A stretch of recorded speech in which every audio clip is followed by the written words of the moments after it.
Olá, sexto ano, tudo bom com vocês? Eu sou a professora Cristiane e hoje nós temos mais uma aulinha de redação. Hoje nós vamos falar sobre o gênero carta, tá? Vocês vão acompanhar comigo na apostila 5, tá bom? Vamos lá então.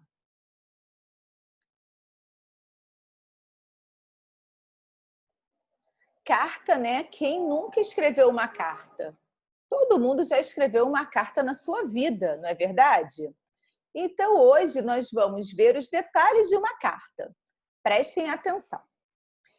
Talvez seja espantoso, mas há algumas décadas as pessoas não possuíam a quantidade de recursos tecnológicos para se comunicarem que temos hoje. É verdade. Hoje em dia, né, as pessoas não utilizam mais a carta. É muito difícil uma pessoa escrever uma carta.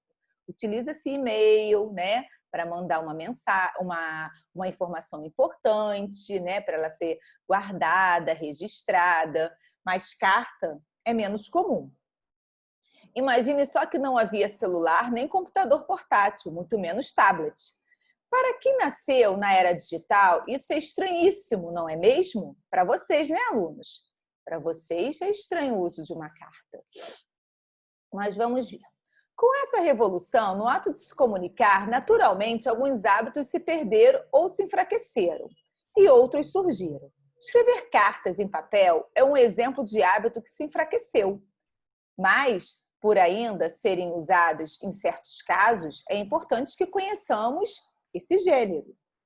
Escrever bem uma carta exige o domínio de certas regras. Claro, né? Você tem que escrever com uma ortografia boa, né? Sem repetição, né? Sem gírias, não é verdade? Ainda mais para quem você vai endereçar essa carta. Do contrário, a carta não é entregue corretamente. Importa saber, em primeiro lugar, que devemos escrever tanto os dados do remetente, que é quem envia a carta, quanto os do destinatário, que é quem recebe. Claro, eu preciso colocar, né, no meu envelope os dados para quem eu estou enviando, que é o destinatário, e os meus dados também, que eu sou o remetente. Os meus dados, eles precisam estar também no envelope. Caso dê algum problema, a carta vai retornar para mim. Certo, turma? Então, vamos lá. Olha os dados importantes. Nome completo da pessoa, nome da rua, travessa ou avenida. Desculpa. Número da casa e complemento, se houver. Nome do bairro, nome da cidade, seguido da sigla do estado, código de endereçamento postal, que é o CEP, da região desse endereço. Os dados do remetente devem ser colocados no lado do envelope em que ele pode ser aberto. Então, ó, os meus dados que eu estou enviando a carta, eu sou o remetente, ele vai ficar do lado de trás do envelope, certo? E os dados do destinatário são postos do lado contrário, ou seja, no lado da frente, aquele lado lisinho, né, para quem eu estou enviando a minha carta. Certo, turma? Além disso, vamos lá. Na carta em si, deve-se escrever primeiramente o cabeçalho, contendo o nome da cidade e a data referente à circunstância em que ela é redigida.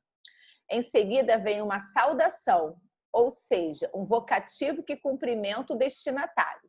Vale lembrar que essa função sintática, o vocativo, deve ser separado do restante da oração por vírgula. Dependendo do grau de proximidade entre remetente e destinatário, essa saudação pode ser mais formal ou menos formal. Né? No caso, se for para um diretor de escola, eu vou utilizar a vossa senhoria, né? Eu vou utilizar aqueles pronomes de tratamento que vocês já conhecem. Né? Na carta nós utilizamos, certo? Depois escreve-se o conteúdo da carta. Apesar de a língua poder variar, também depende da relação que há entre os interlocutores. É recomendado que haja cuidado com a escrita, no que se refere tanto à correção gramatical quanto à clareza das ideias transmitidas. Do contrário, aquele que receber a carta terá dificuldade para compreendê-la. Se eu enviar uma carta, né, para um diretor de escola, eu tenho que utilizar uma linguagem formal. Eu não posso utilizar uma linguagem cheia de gírias. Não é cabível, né, uma situação dessa. No encerramento, é preciso escrever uma despedida. Pense que a estrutura da carta se assemelha a uma conversa presencial que mantemos com alguém. Quando essa conversa termina, nós nos despedimos da pessoa com quem falamos. Imagine ir embora de repente sem dizer ao menos um tchau. Seria estranho e indicaria falta de educação. O mesmo ocorre com a carta. A falta de uma despedida pode soar grosseiro, ainda que não seja essa a intenção.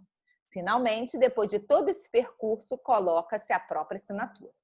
Tá? Então, na próxima aula, nós vamos ver o modelo da carta. Combinado, turma? Hoje nós vimos, né, a estrutura dela e da importância dessa carta.